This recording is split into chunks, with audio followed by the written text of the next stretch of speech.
Shalom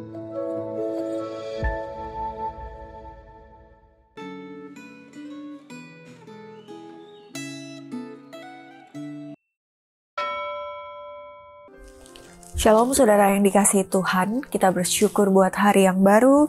Hari ini kita akan kembali membaca dan merenungkan firman Tuhan. Dan sebelum kita merenungkannya, mari kita bersatu dalam doa. Bapa, berkati kami lewat firman Tuhan hari ini. Kami mau dibentuk, kami mau belajar dengan sungguh, kami mau hidup kami seturut dengan firman-Mu. Berkati perenungan hari ini Tuhan. Hanya di dalam nama Tuhan Yesus kami berdoa. Amin.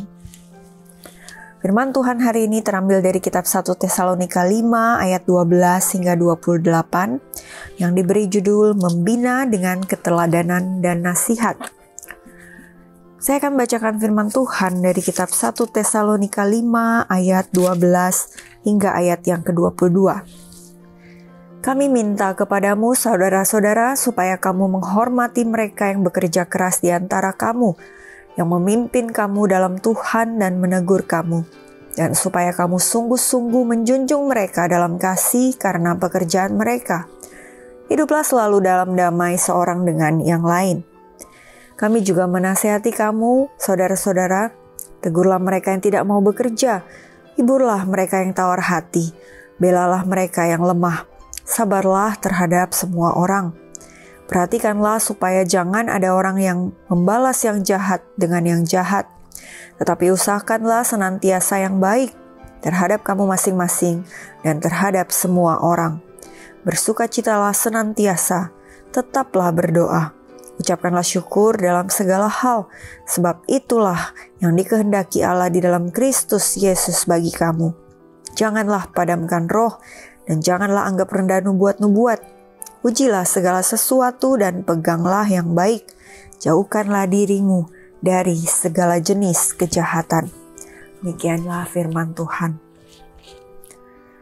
Saudara, untuk membina gereja baru diperlukan kehadiran pemimpin yang bukan hanya menjadi teladan, tetapi juga menjadi penasihat bagi orang-orang yang ia layani. Teladan bisa membuka hati, tetapi tidak bisa mencerahkan pikiran.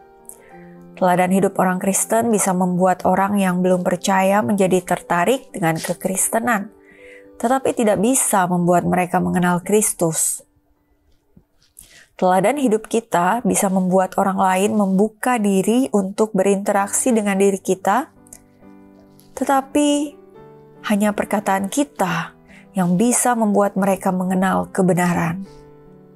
Menjadi teladan dan berbicara tentang kebenaran adalah dua hal yang sama-sama diperlukan untuk membina orang lain. Nah, di dalam bacaan hari ini, Rasul Paulus menasihati jemaat Tesalonika agar menghormati mereka yang telah bekerja keras memimpin di dalam Tuhan dan memberi teguran. Kepada jemaat Tesalonika, Rasul Paulus berkata, "Kamulah saksi, demikian juga Allah, betapa saleh, adil, dan tak bercacatnya kami di antara kamu yang percaya.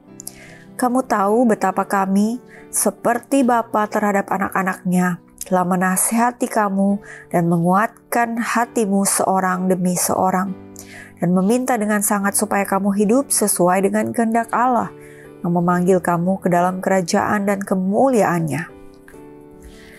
Saudara, sebelum menasihati, Rasul Paulus terlebih dahulu memberikan teladan melalui gaya hidupnya. Pemimpin yang hidupnya merupakan teladan akan memiliki wibawa saat ia memberi nasihat. Rasul Paulus tidak menjaga jarak dengan orang-orang yang ia layani, melainkan ia bergaul akrab dengan orang-orang yang ia layani, terutama dengan anggota tim pelayanannya.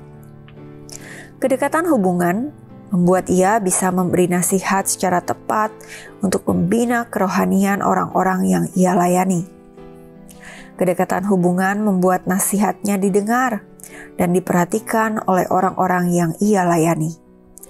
Rasul Paulus menasihati jemaat untuk meniru apa yang sebelumnya telah ia lakukan terlebih dahulu terhadap mereka, yaitu menegur mereka yang tidak mau bekerja, menghibur mereka yang tawar hati, membela mereka yang tidak berdaya, sabar terhadap semua orang, selalu mengusahakan kebaikan bagi semua orang, selalu bersuka cita, tekun berdoa, termasuk mendoakan pelayanan Rasul Paulus.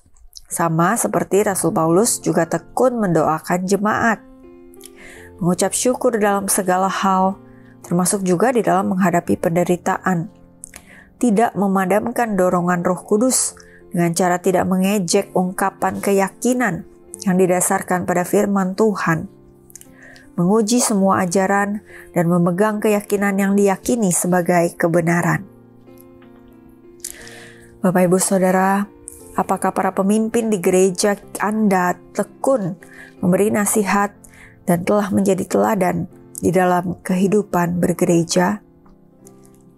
Dan apakah saudara juga mau untuk menjadi orang-orang Kristen yang bisa menjadi teladan dan juga tekun memberi nasihat bagi sesama saudara seiman? Mari kita berdoa. Tuhan Yesus, kami mengucap syukur buat firman Tuhan yang mengingatkan kami untuk hidup menjadi teladan. Sebagaimana kami belajar dari keteladanan pemimpin di gereja kami juga mau menjadi anak-anak Tuhan yang semakin dewasa secara rohani, sehingga kami boleh hidup menjadi teladan bagi sesama umat Tuhan. Dan biarlah Tuhan mau pakai mulut kami, berikan kami kebijaksanaan, sehingga kami boleh memberikan nasihat yang baik, yang sesuai dengan firman Tuhan, sehingga kami boleh membawa orang-orang yang mungkin belum mengenal Tuhan, atau orang-orang yang mungkin belum cukup dewasa secara rohani, untuk boleh semakin mengenal Engkau lebih dalam. Pakai hidup kami Tuhan, untuk menjadi sarana bagi kemuliaan nama Tuhan. Di dalam nama Tuhan Yesus, kami berdoa. Amin.